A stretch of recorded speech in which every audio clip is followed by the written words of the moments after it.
Money. Is Bitcoin the answer? I want to welcome you aboard once again. This is part 2 of Money. Can Bitcoin replace money? Now, in part 1, we had a very good discussion and we set the tone to bring it into part 2. So, if you have not already seen part 1, I would suggest you look at part 1. And once you get part 1 in, you will understand part 2 better. It'll be kind of difficult for you to get part 2 if you didn't grasp part 1 or have seen part 1. Today's flight will take us from Manly Kingston International to Curacao International.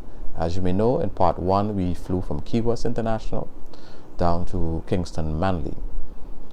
Flight time today will be roughly about an hour and 50 minutes, and the idea is we're gonna go through the aircraft, do some checklists, taxi, takeoff, and once we hit the comfortable cruise altitude of 35,000 feet, of course I'll get into the discussion about Bitcoin. Can it replace money? Then we'll do the descent, approach, and then landing into Curacao.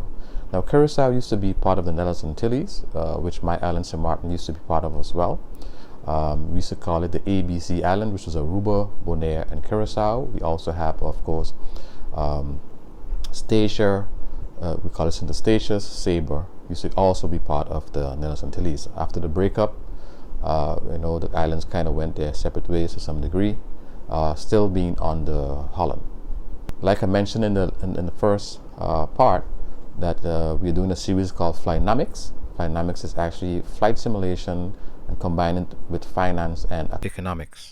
so it's a new something that I came up with, and that's why I call it Flynamics, to try to embed the flying aspect as well as economics and finance. So sit back and relax, and we'll get straight into part 2. But before I do that, I'd like to let you know what our sponsors are for today. Our sponsors are Second Chance Recruitment and Training Agency, NV, as well as Passion 2. So sit back, relax, and I'll take you straight into the program for today. Okay, so today's flight planning, we have tail number November 615 Hotel Bravo, leaving from Kingston Manly to Curacao, 15th of January 2023, 11:15 Zulu.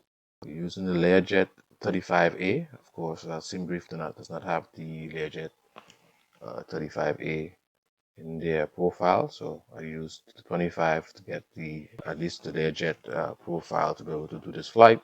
This is the flight plan that we'll be following today. We'll be taking us over Aruba, another beautiful place. We'll be flying at an altitude of 35,000 feet, which is flight level 350. Saying that the winds at that level is blowing at 257 at 48 knots. The fuel today would be in route burn is estimated at 2,700 pounds for an hour and 20 minutes. And then for holding, we were carrying 500 pounds. We have to divert to alternate. The alternate today is Aruba, which is 800 pounds estimated to get to the alternate. And federal aviation rules, regulations, required reserve, we have 800 pounds on board. So the minimum takeoff is 4,800 pounds. And then planned taxi out another 400 pounds. So a total today of 5,200 pounds of fuel we will have on board. Today, estimated temperature is 25 degrees for takeoff Celsius. The pressure is 29.97. Bleeds will be on for takeoff. And then we have landing. Takeoff will be on runway 30, and landing is in Curacao, runway 11. Pressure here is estimated will be 29.94. And then let's go down to the route. Okay. Let's check the winds aloft. Flight level 350. I'm going to go straight down to my climb profile. So this is the waypoint. We have Jamaica over here and Aruba, Curacao. Let's look at the winds.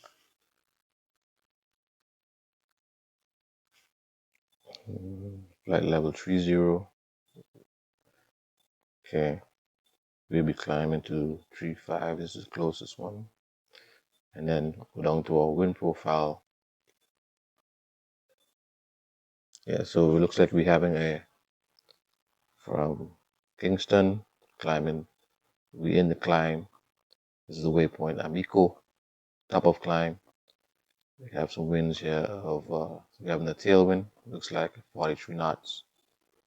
Going down to the different waypoints, and you have a top of descent. Here we will start planning the descent, coming down and all the way down to Tabeb, initial approach fix for the approach into Curacao. So here we have the flight plan input into the Navigraph charts. So you can see what our flight is looking like. We go to airport situation. Let's check some weather. Wow. Saying the winds are the takeoff 360 at 20 knots. That's pretty strong. So this should be a flap 8 takeoff. Few clouds at 2,200 feet. Temperature 25, dew point 20. And QNH is 10,1015. Pressure, that's the pressure. Let's go back to the runways. So it's saying here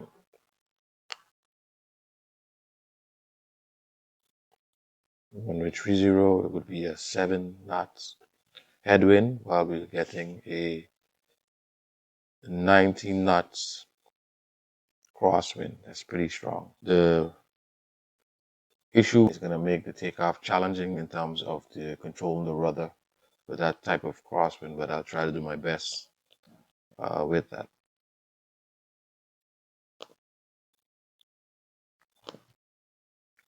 Taxi. Okay, so we're here at the general aviation parking, and I'm gonna have to taxi down to runway 30 via Foxtrot Echo.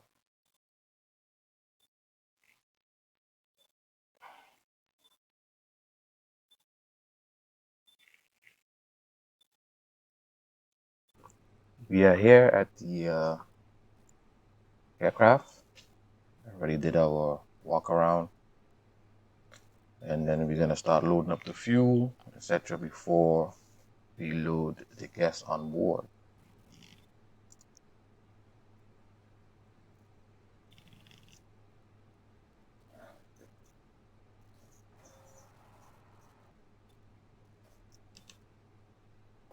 As we indicated, we will need 5,200 pounds. Okay, so let's go ahead and do that.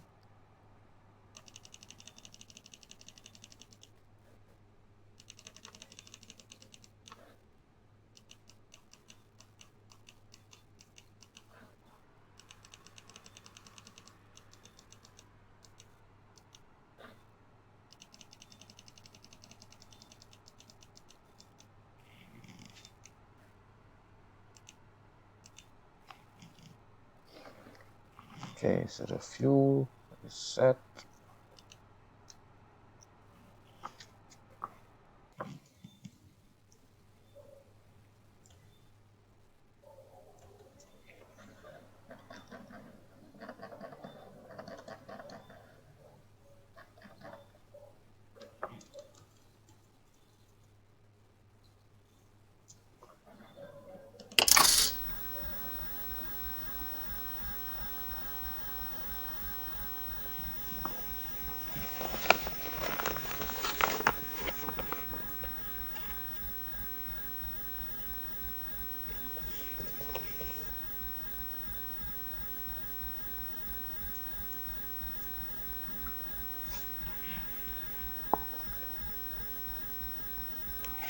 cabin pre-flight.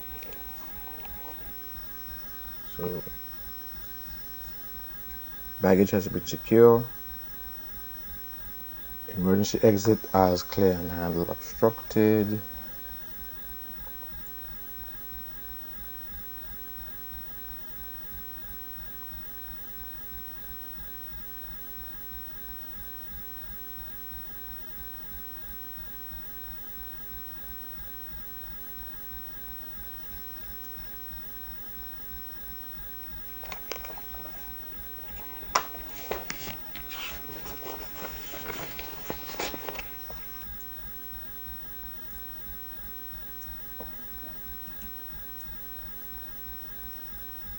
Flight controls check.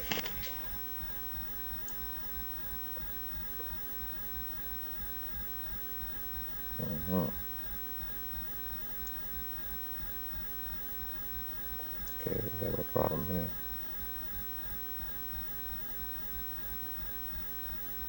It's not fully turning to the right.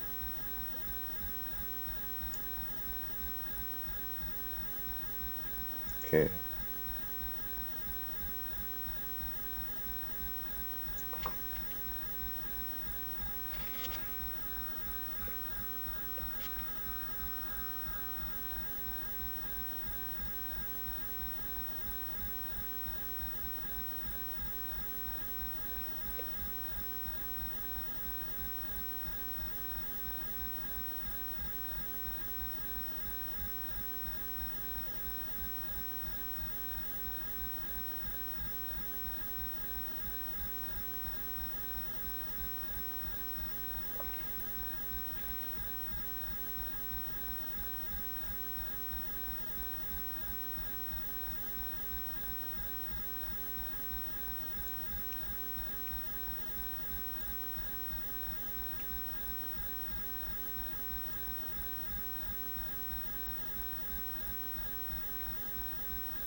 Checking the rudders.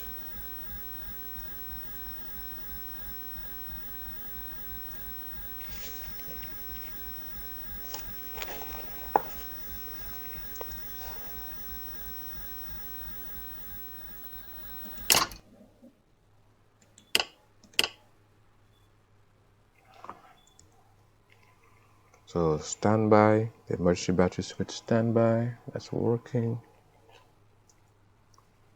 Let's go.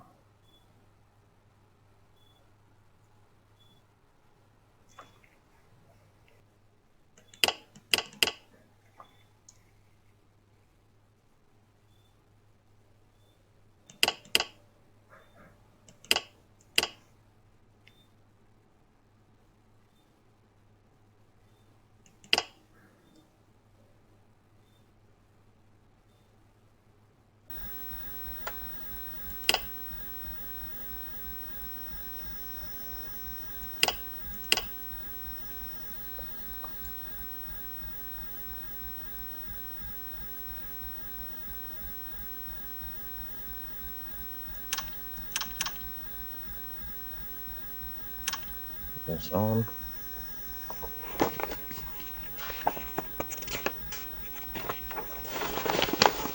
Pitch trim switch.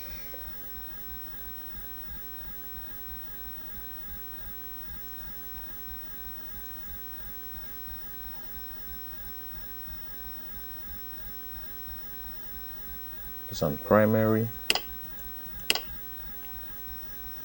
Jet jump switches are on. Inverter system check.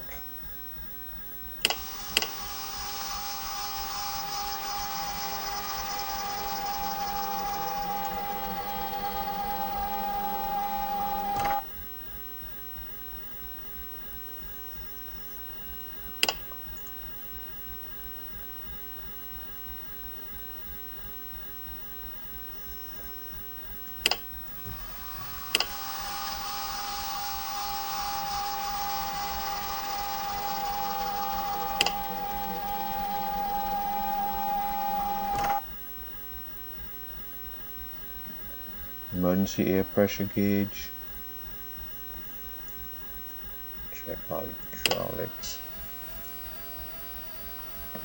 Hydraulic pressure is coming up.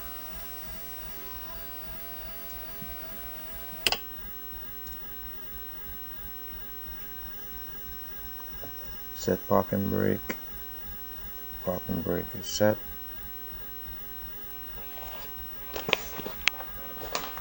Okay, let's go through the warning system test.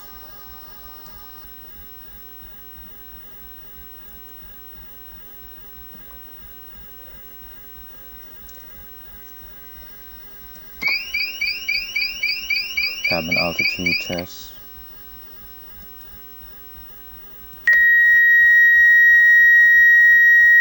Mach test. Mach trim. Fire detection. Engine fire pull. Stall.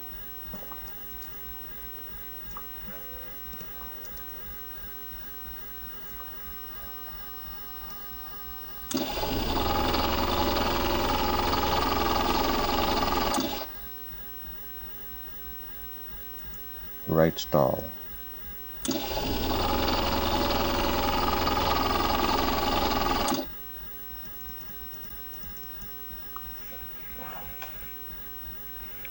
Just completed. Okay, so flaps are up and verify.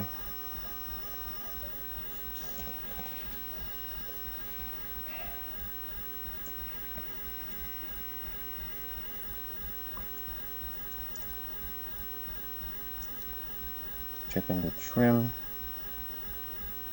It's in the correct range.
Okay, so today we have passengers, 7 passengers on board, no cargo, well luggage, we do have luggage.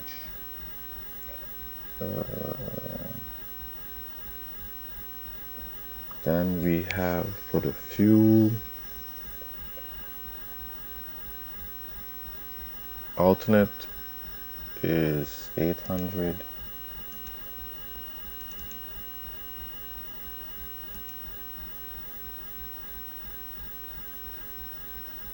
Holding is 5. Extra is 800.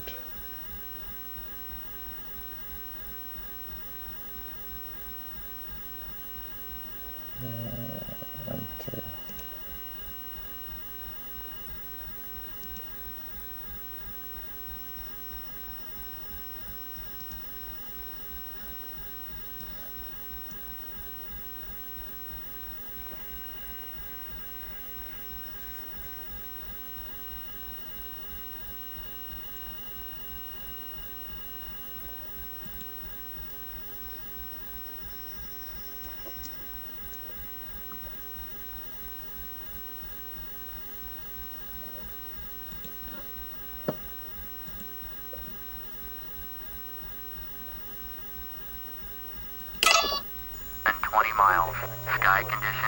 Few clouds at 2,400. Few clouds at 3,100.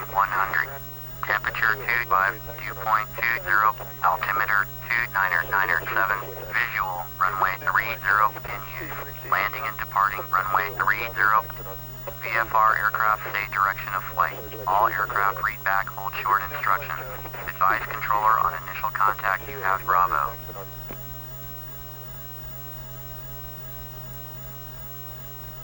Manly Airport information Bravo 1202 Zulu. Wind 007 at 20. Visibility greater than 20 miles. Sky condition few clouds at 2,400. Few clouds at 3,100. Temperature 25, dew point 20, altimeter 29907. Visual, runway 30 in use. Landing and departing runway 30. VFR aircraft say direction of flight. All aircraft read back, hold short instructions. Advise controller on initial contact you have Bravo. Manly ground, Bombardier, November 615, Hotel Bravo, IFR to Plesman, ready to copy. Bombardier, November 615, Hotel Bravo is cleared to Plesman Airport. Is filed. Fly runway heading, climb and maintain 13,000. Departure frequency is 120.6, squawk 7535. Bombardier, November 615, Hotel Bravo, cleared to Plesman Airport as filed. Fly runway heading, climb and maintain 13,000. Departure on 120.6, squawk 7535. Bombardier 5, Hotel Bravo, readback is correct. Contact ground on 121.7 when ready to taxi.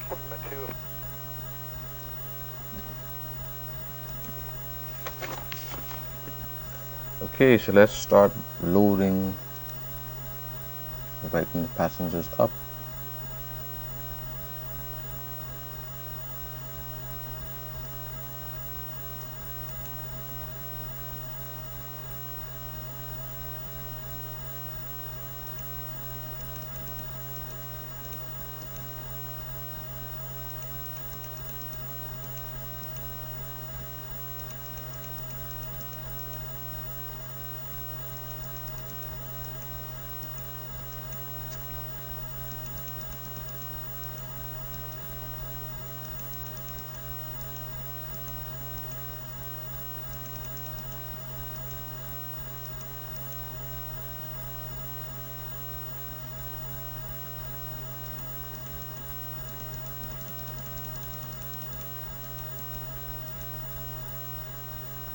Okay, passengers are all loaded up.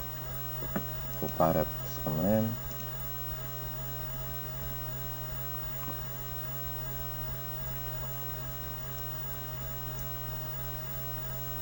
Okay, let's get the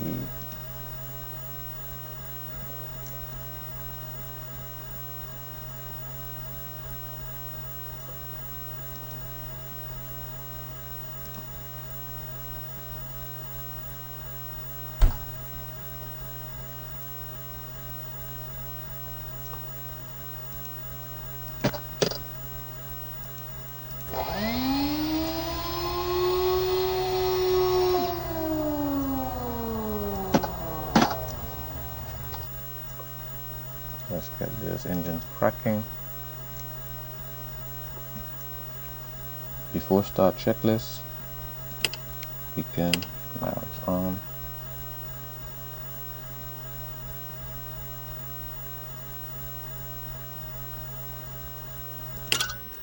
Master switch off.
Ladies and gentlemen, welcome aboard this Learjet 35A. Before we take off, please take a moment to review the following important safety information. Please fasten your seatbelt at all times while seated. In the unlikely event of cabin pressure loss, oxygen masks will drop from the overhead compartments. Put your own mask on first before assisting others. Take a moment to locate emergency exits and make sure you know how to use them. Thank you for your attention to these important safety measures. We hope you have a safe and comfortable flight.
Manley Brown, Bombardier, November 615, Hotel Bravo, with Charlie, ready to taxi, IFR.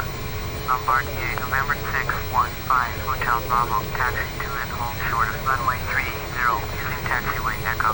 Contact tower on 118.5 when ready. Taxi, hold short runway 30, via taxiway Echo, Bombardier 5, Hotel Bravo.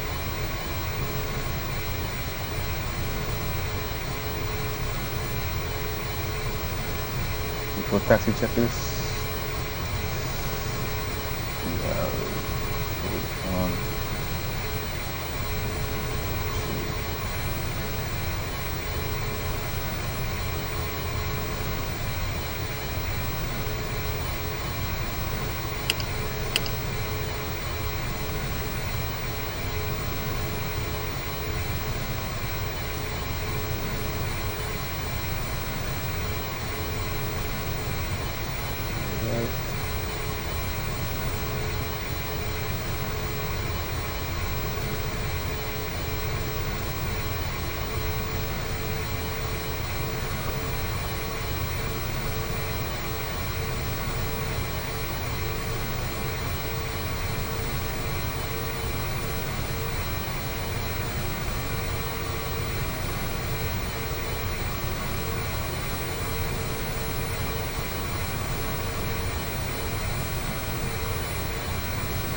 takeoff briefing.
and brake set.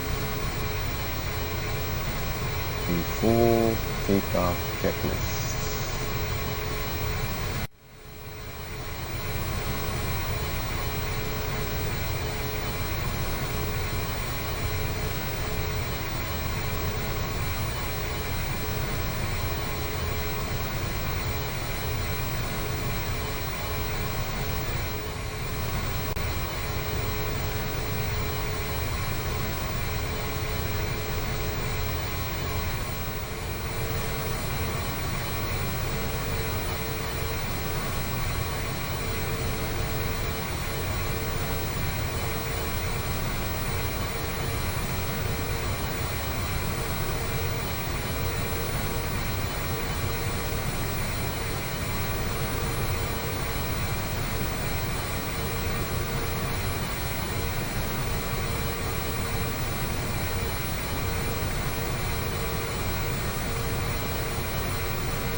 Welcome aboard once again. We are cruising at 35,000 feet, flight level 350. And so welcome aboard to part 2 of this money session, and we're talking about if Bitcoin is the answer in terms of replacing our existing money system. Now, before we go ahead, I just want to touch on a little bit of theory, because you have to kind of get the theory to understand where I'm going with this. Today's theory is based mostly on a gentleman called Thomas Greco Jr. He wrote the book called The End of Money, The Future of Civilization by Thomas H. Greco Jr. Definitely a book you should try to tap into. I actually bought both the physical book as well as the Kindle book. Definitely worth a read. So a lot of the theory is coming from his book, so I give him credit for that. And of course, based on some other knowledge that I have, I kind of bring in the two together as well.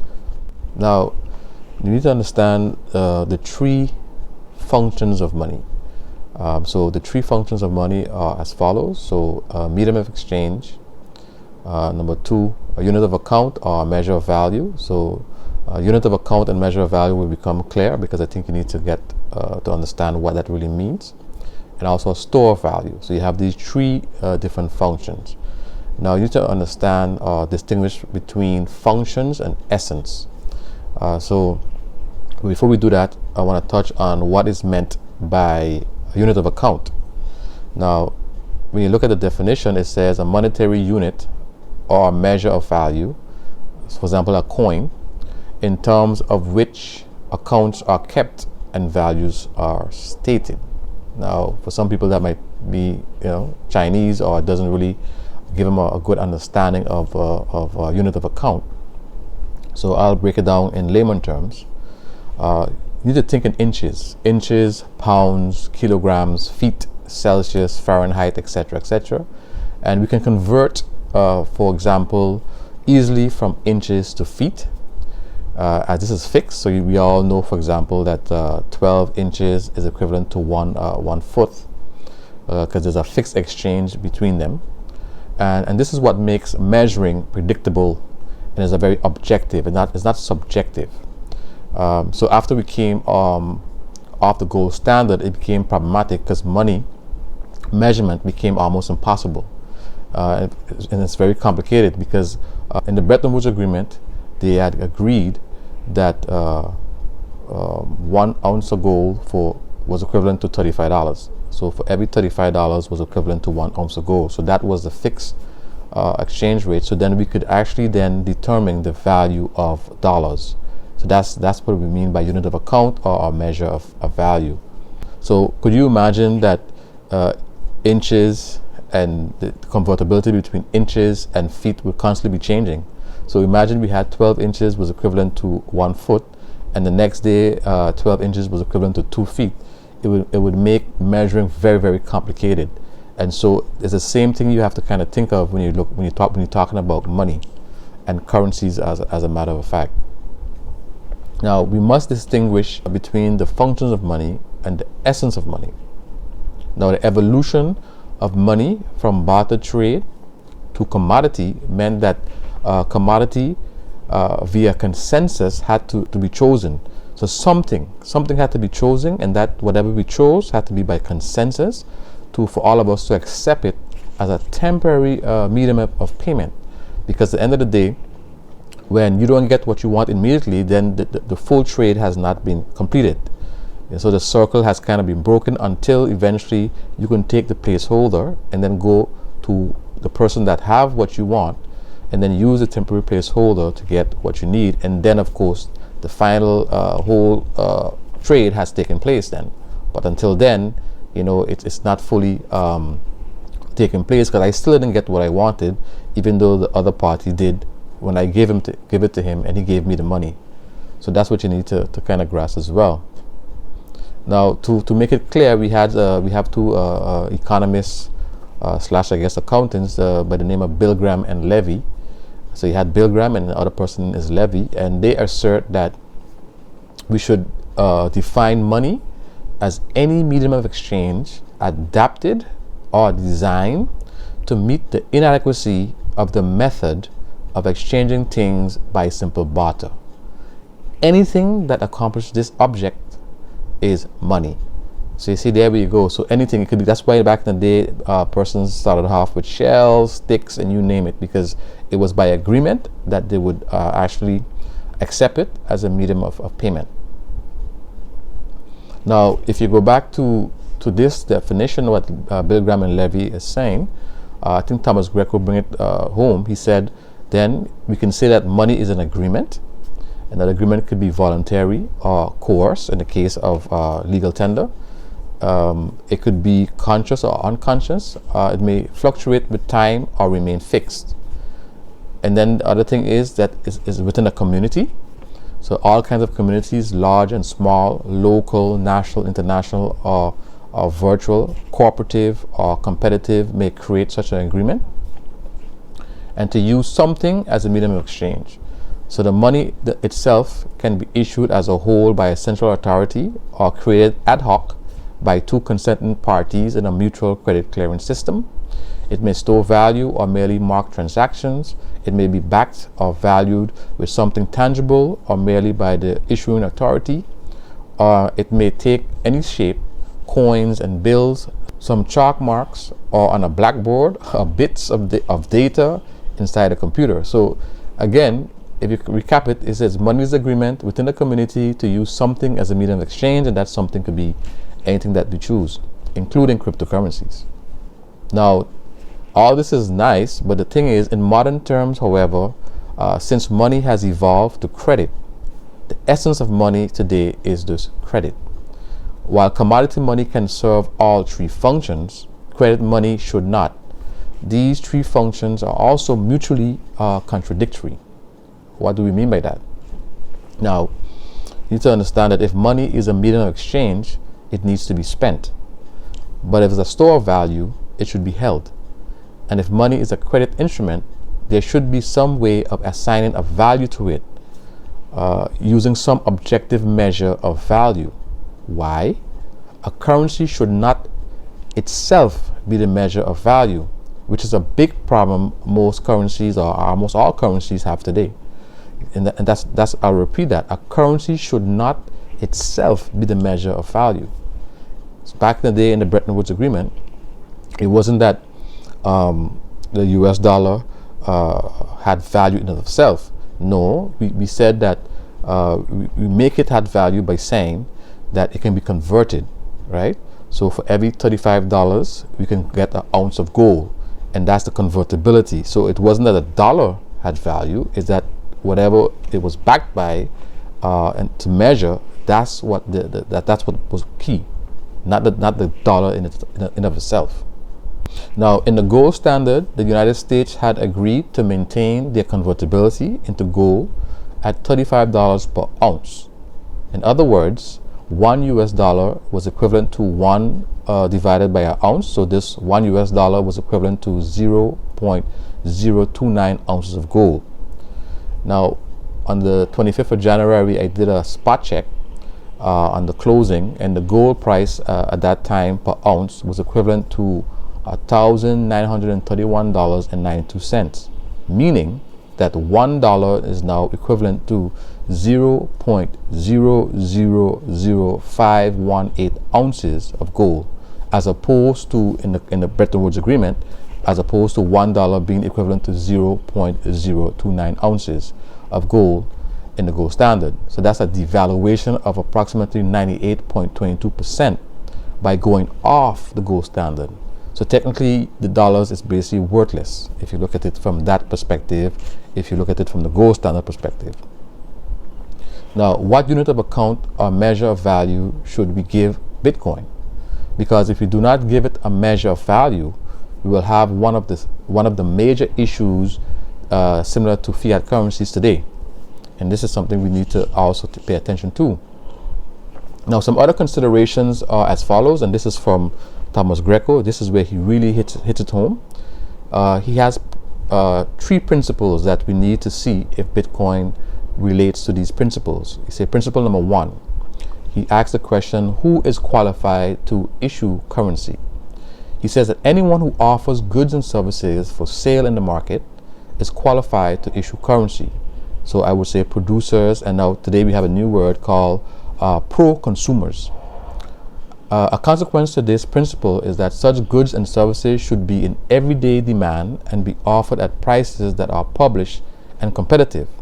He goes on to say that E.C. Regal expresses it this way: a would-be money issuer must, in exchange for the goods or services he buys from the market, place goods or services on the market. In this simple rule of equity lies the essence of money. He further clarifies the point by saying, he who would create money to buy goods or services must be prepared to produce goods or services with which to buy money. Now the question is, if you understand the gist of what Thomas H. Greco Jr. is saying, does Bitcoin fit this principle? Principle number one. That's something you need to think on. Number two. Now, before getting into point number two, now the point is that money is a device we create for the purpose of facilitating reciprocal exchange. That means enabling a provider of valuable goods and services to receive equivalent value from someone else later on. The barter issue, so we resolve it by money, the temporary placeholder, in a way of enabling us to indirectly use the things we produce and sell to pay for the things we buy. Money is a kind of placeholder, an instrument that enables one who has delivered goods or services to later on requisition from the marketplace other goods or services that one may desire. And the question now is, does Bitcoin fit this principle? This is still principle number one. Let's go on to principle number two. On what basis should currency be issued? This is Thomas Greco asking the question.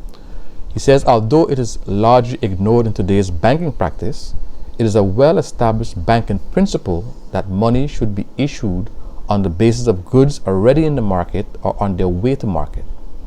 In this modern manifestation, money is nothing more than credit, but not all credit is suited to serve the exchange function. A distinction must be made between short-term turnover credit and long-term investment credit.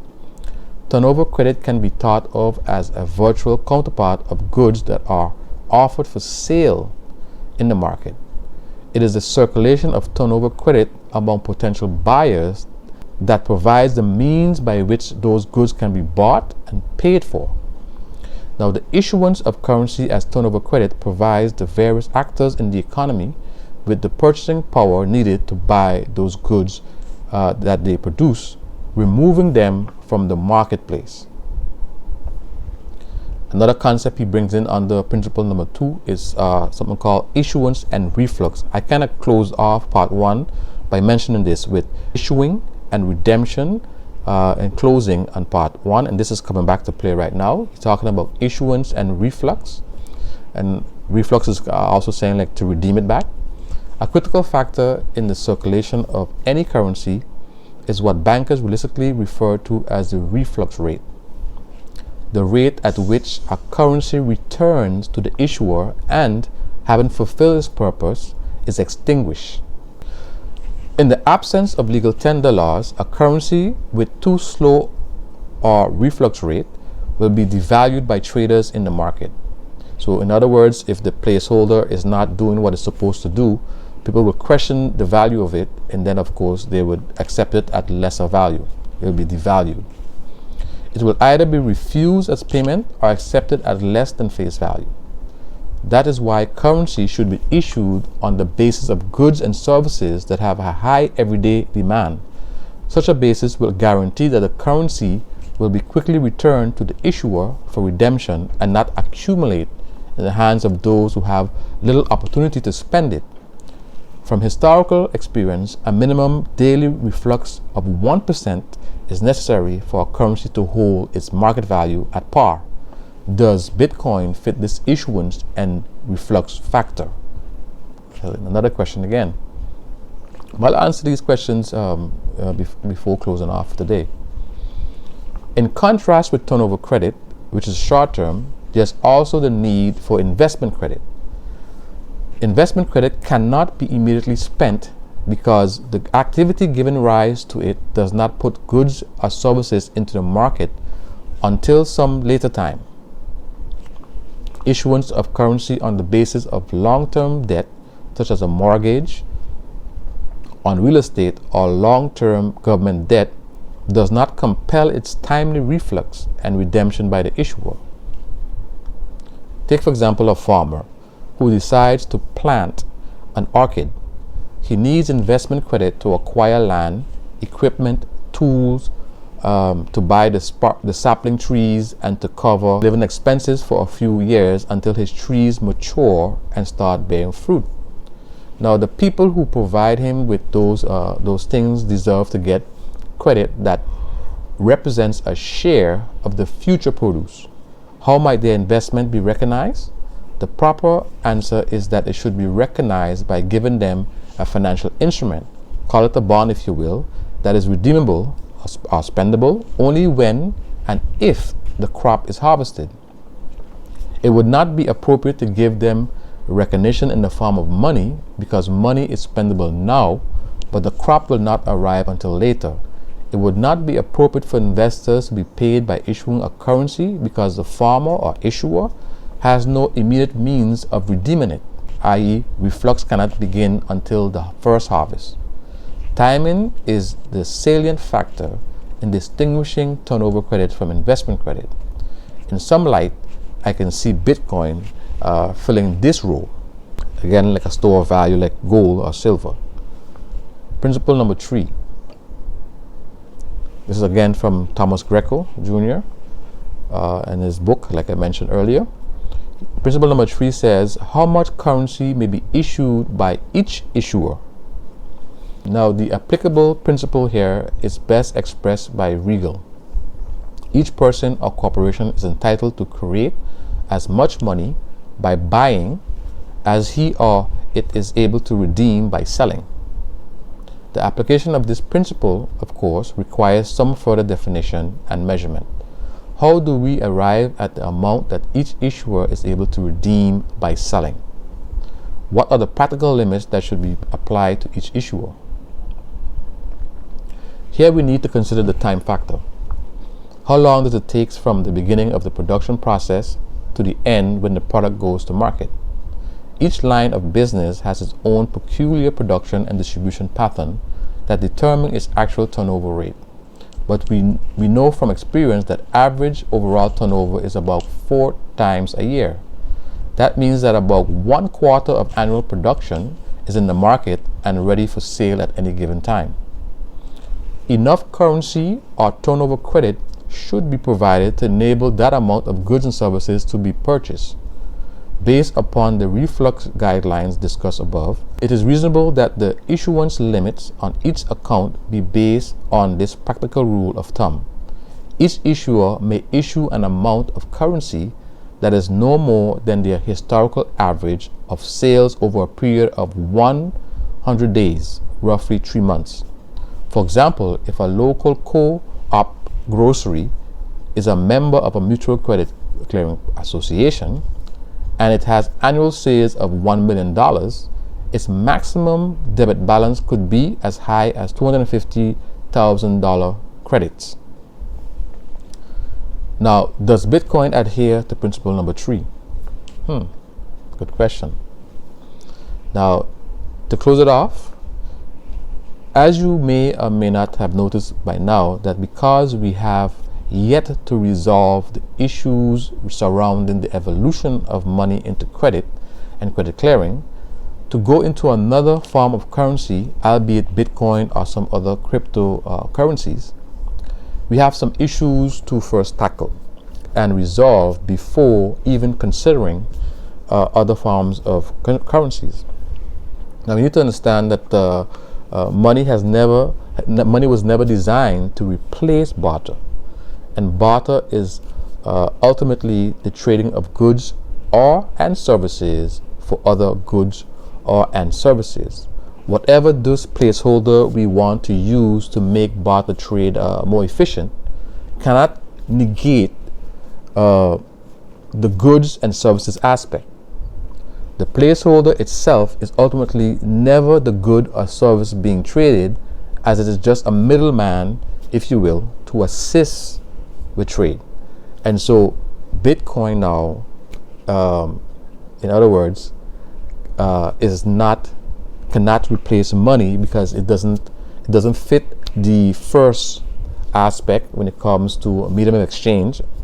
And secondly, the third aspect, measure of value of unit of account, or the second function, as I mentioned, measure of value of unit of account, still has to be resolved. Okay. Now the third aspect of store of value, yes, it can be that. It can also be used to accumulate for long-term investment as well. So that's where I see it being valuable, not as an exchange mechanism for trade, because again, barter was goods and services, trading for goods and services. You creating Bitcoin and algorithm rule of halving and making it limited has nothing to do with production and goods and services again. So there's a total disconnect. So I hope this was very informative to kind of give you that idea. Like I said, these concepts can be very technical, especially since a lot of it was not taught in schools. At least I never got this type of stuff in school, and I studied finance and economics. And so now, by unlearning and relearning, you get a whole new world of understanding, and you can see where some of the gaps are allowing people to make decisions and mistakes because of a lack of knowledge. So I hope it was very informative, and of course we'll have another informative one. It won't be Bitcoin, of course, but it will definitely be something of interest, and where you can definitely learn something from that is not mainstream or neoclassic economics. Bye bye for now. Ladies and gentlemen, we have just reached our top of descent. We are now preparing to land.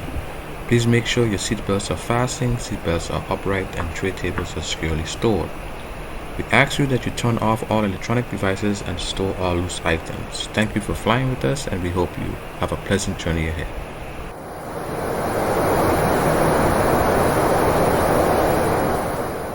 While we're in descent, we'll give you a brief history of Curacao. The history of Curacao is shaped by its location in the Caribbean and its status as a Dutch colony for much of its history. Pre-Columbian time, Curacao was originally inhabited by the indigenous Arawak people, who were eventually replaced by the Caribs. The island was claimed by Spain in the 16th century, but it was largely abandoned due to a lack of resources. The Dutch West Indies Company took control of Curacao in 1634 and established it as a center for the Atlantic slave trade. The island also became an important trading post for Dutch merchants. The Netherlands abolished slavery in 1863, and Curacao became an important center for trade and commerce.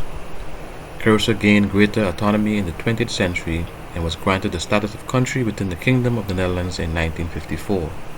The island became a major center for oil refining and tourism in the latter half of the century. Curacao is now an autonomous country within the Kingdom of the Netherlands and is known for its vibrant culture, stunning beaches, and diverse economy. Now, in this little brief history, I also would like to tell you that Curacao have a famous phrase. They call it "douchiu." It actually means sweetness, like sweetness, and it's a very beautiful country with beautiful people. I also have some of the nice beaches I've seen as well, and there's some very nice places to stay there as well. I stayed at one particular place. In the next session, when we'll be flying out of Curacao, I'll mention it and even show some pictures of the place that I stayed in, Willemstad, which is the town Punda. And so it was very nice hotel. We sit at the top, sort of a penthouse type of thing where you could overlook the water. Very nice design.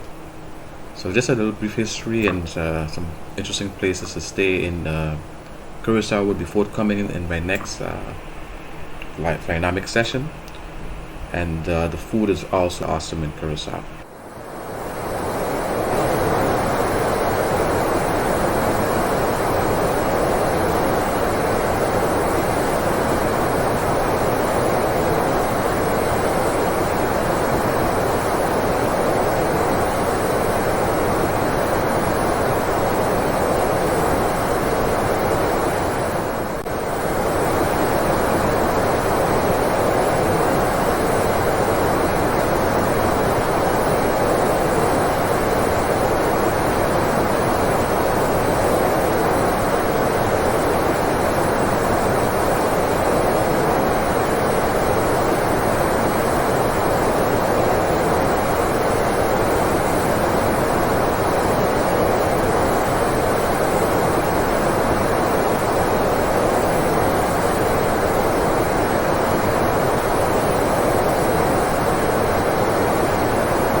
Welcome to Hato International Curacao.